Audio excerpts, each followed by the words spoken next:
చేతి వృత్తిదారుల ముఖ్య కార్యకర్తలతో సుందరయ్య భవన్లో చేతి వృత్తిదారుల రాష్ట్ర కన్వీనర్ భాస్కర్ ప్రెస్ మీట్ నిర్వహించారు. ఈ సమావేశంలో చేతి వృత్తిదారుల సంఘం రాష్ట్ర కమిటీ కన్వీనర్ ఎన్ భాస్కరయ్య మాట్లాడుతూ చేతి వృత్తిదారుల పట్ల ప్రభుత్వం చిన్నచూపు చూస్తోందని, వృత్తిదారులకు 200 యూనిట్లు ఉచిత విద్యుత్తు ఇస్తామని చెప్పిన మాట నెరవేర్చలేదని, ఆదరణ పథకం ద్వారా అధునాతనమైన పనిముట్లు చెప్పిన మాట ఏమైందని ప్రశ్నించారు.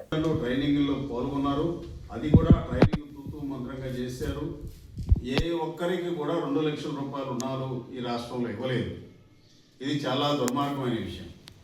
కానీ కేంద్ర ప్రభుత్వానికి సంబంధించిన ప్రజాప్రతినిధులు కొంతమంది అనేక రకాలుగా మాటలు చెప్పి వృత్తిదారులను మభ్యపెట్టే ప్రయత్నం చేస్తున్నారు. ఇది అన్యాయమైన విషయం. అందువల్ల కేంద్ర గవర్నమెంట్ చెప్పిన విధంగానే ప్రతి వృత్తిదారుని కుటుంబానికి 2 లక్షల రూపాయలు రుణాలు ఇవ్వాలని చెప్పి ఆంధ్రప్రదేశ్ చేతి వృత్తిదారుల సమన్వయ కమిటీ నుంచి మేము డిమాండ్ చేస్తున్నాం.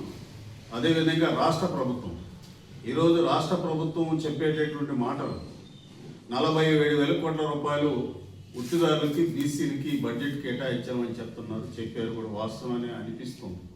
కానీ లెక్కల వరకే వాస్తవం. ఎక్కడ ఎవరికి రూపాయి కూడా ఖర్చు పెట్టినటువంటి దాఖలాలు లేవు.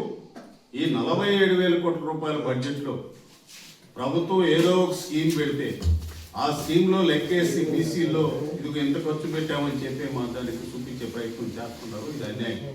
వృత్తిదారుల పిల్లల్లో ఈ రోజు కూడా అనేక మంది డిగ్రీలు, ఇంటర్మీడియట్, 10th క్లాసులు చదివి నిరుద్యోగులు ఉండి ఉపాధి లేక అనేక ఇబ్బందులు పడే పరిస్థితి ఉంది వాళ్ళ కుటుంబాల్లో.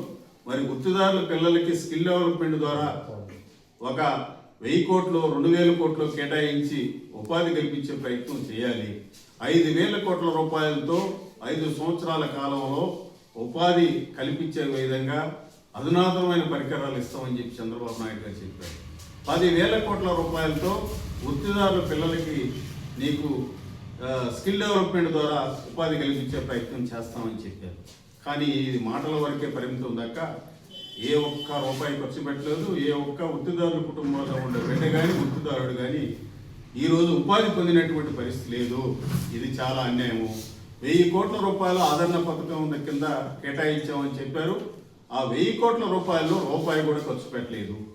చాలా అన్యాయం. మళ్ళా బడ్జెట్లో అదే చెప్పేదాని కోసం ప్రయత్నం చేస్తున్నట్టుగా అనిపిస్తుంది.